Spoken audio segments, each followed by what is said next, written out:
Lorsque mon petit copain et moi avons rompu avant de partir pour différentes universités, je n'aurais jamais imaginé que ma vie amoureuse prendrait un tournant aussi dramatique, où je finirais par être la troisième roue du carrosse dans une liaison. Laissez-moi revenir un peu en arrière.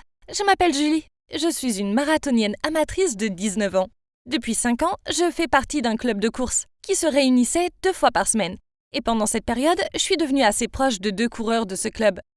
Ils étaient tous les deux beaucoup plus âgés que moi, mais nous nous entendions bien. Léo était un célibataire d'âge moyen, et Charlotte était mère de 2 enfants et mariée depuis plus de 20 ans. Ils travaillaient tous les deux dans la même société commerciale, et je ne peux pas vraiment expliquer, mais nous avons tous eu un déclic. Nous avons toujours couru ensemble, mais un matin, Léo n'était pas venu. C'était étrange car il ne manquait jamais une séance. Bref, Charlotte et moi avons couru ensemble, et ce soir-là, j'ai reçu un message de Léo, me demandant si je voulais dîner avec lui. J'ai été un peu surprise, car c'était la première fois que Léo m'invitait à un repas privé, mais j'ai quand même dit oui. Et nous sommes allés dans un restaurant en ville. Au dîner, nous avons eu de profondes conversations. Et à un moment donné, je lui ai demandé « Pourquoi es-tu resté célibataire jusqu'à présent ?» Il a hésité et puis il a dit « C'est difficile à dire, mais j'ai juste eu une mauvaise rupture il y a quelques années, et je n'étais pas prêt à entamer une autre relation. » C'est pourquoi il a décidé de rester célibataire. Même si c'est un homme assez séduisant et qui a du succès. C'était assez gênant après ça. Alors j'ai rompu le silence en lui demandant pourquoi il n'était pas venu courir ce matin. Et il m'a répondu que quelque chose était arrivé au travail. Il se comportait un peu bizarrement, mais j'ai pas insisté. Quoi qu'il en soit, c'était un bon dîner. Et après, nous avons partagé un taxi pour rentrer chez nous, car nous vivons dans la même rue. C'est là que quelque chose de bizarre s'est produit. Charlotte attendait sur le pas de sa porte. Léo avait l'air choqué de la voir là. Et il est vite sorti pour vérifier ce qui n'allait pas. Charlotte ne m'avait pas vue, alors j'ai baissé la fenêtre et je lui ai fait un signe de la main. Mais à ma grande surprise, elle avait l'air un peu contrariée. Puis elle m'a dit qu'ils avaient du travail à faire. Et elle espérait que je rentre bien à la maison. Je n'y ai pas beaucoup réfléchi, mais avec le recul, quel genre de projet de travail doit être fait à 22 heures? De toute façon, je n'y ai pas beaucoup réfléchi. Il ne pouvait sûrement rien se passer, n'est-ce pas? Je veux dire que Charlotte et Léo sont des collègues et aussi des amis proches. Et j'avais rencontré la famille de Charlotte. Bien sûr, son mari était souvent absent pour le travail, mais ils s'aimaient et ils avaient des enfants ensemble. Je suis rentrée chez moi et j'ai pris un peu de recul, puis environ 1 heure plus tard, j'ai reçu un SMS de Léo, me demandant si je voulais le rejoindre pour une course de minuit. J'ai immédiatement dit oui. Pour être honnête, au fond de moi, j'avais un peu le béguin pour lui. Même si je savais que mes parents allaient flipper s'ils découvraient que je traînais avec un type assez vieux pour être mon père. Mais ça m'a excitée. Alors je suis allée courir le long de la plage avec lui. Et ensuite, nous avons pris un repas à emporter. Et nous sommes assis sur le sable, en écoutant les vagues et en regardant les étoiles. Je suppose que nous étions tous les deux sous l'effet de l'adrénaline. Et aussi que c'était un cadre si romantique, avec toutes les lumières de la ville se reflétant dans l'eau. Nous avons donc entamé une conversation très profonde sur les relations, et sur ce que nous attendons de l'amour. Puis, une chose en entraînant une autre, nous avons commencé à nous embrasser. Nous avons fini par passer toute la nuit sur la plage et nous avons même regardé le lever du soleil. En rentrant chez moi, je pouvais pas m'empêcher de sourire. Mais j'ai vu que j'avais 5 appels manqués de Charlotte. Je l'ai rapidement rappelée, pensant que quelque chose avait dû se passer. Mais quand elle a décroché, elle a juste dit « Où étais-tu hier soir ?» Je lui ai dit que j'étais allée courir et elle m'a demandé avec qui. Alors j'ai dit « Avec Léo ? Pourquoi ?» Et elle a juste dit « Ah, j'étais juste curieuse. » Il ne répondait pas à mes appels. Puis on a raccroché. Comme c'est étrange, j'ai pensé. Quoi qu'il en soit, ce soir-là, Léo m'a demandé si je voulais qu'on dîne ensemble à nouveau. Et bien sûr, j'ai dit oui. Je mourais d'envie de savoir si la nuit dernière n'avait été qu'une soirée d'embrassade ou si ça pouvait signifier quelque chose de plus. Quand je l'ai vu, je lui ai dit « Léo, je suis désolée pour hier soir. Je me suis emportée et j'ai la moitié de ton âge. Je n'aurais pas dû faire ça. Ah, je sais pas à quoi je pensais. Je m'attendais à ce qu'il dise que c'était ok et qu'il avait apprécié comme moi.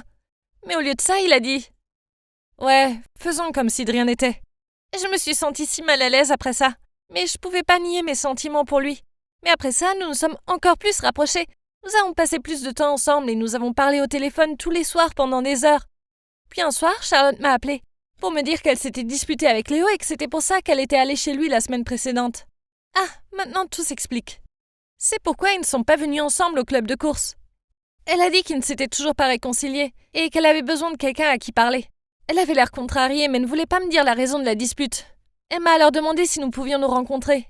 Même si c'était assez gênant, j'ai dû lui dire que j'allais en fait au théâtre avec Léo. Léo et moi aimions aller au théâtre.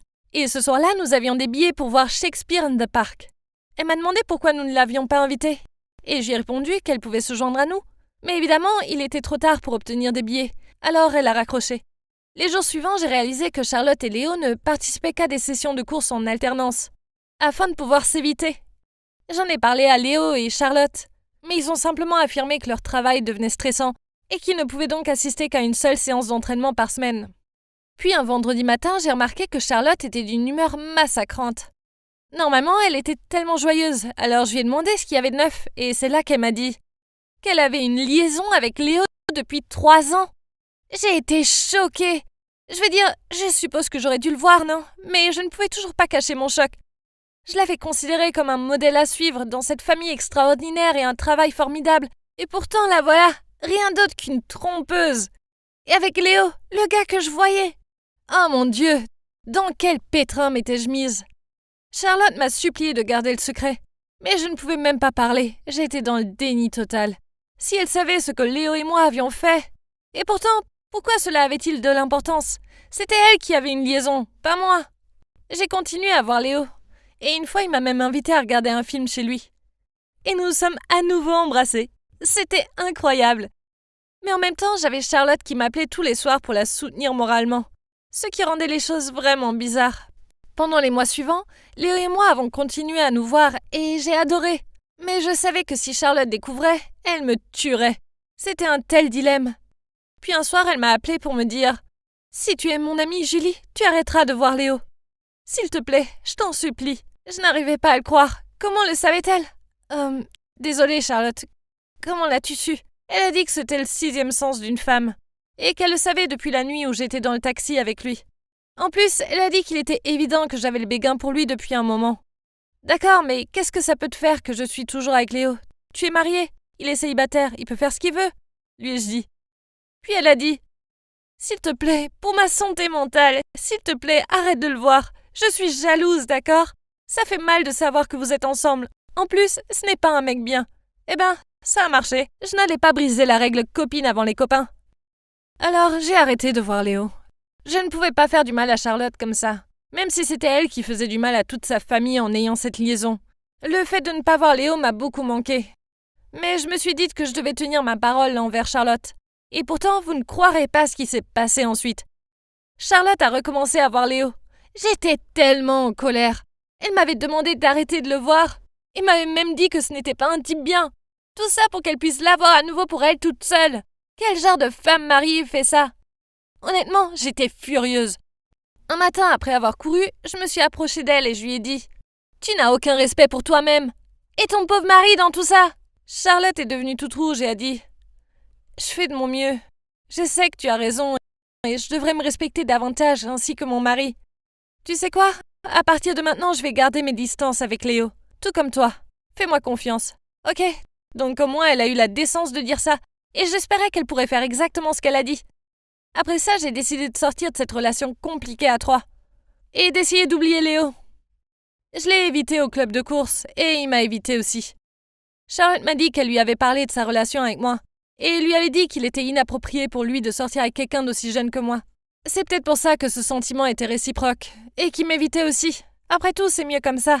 De toute façon, il était bien trop vieux pour moi. Et en plus, j'allais à l'université. Donc c'était mieux comme ça. À propos de Charlotte, après l'avoir confrontée, nous sommes en fait rapprochés. Et même maintenant que je suis à l'université, elle m'appelle encore parfois pour me demander comment je vais.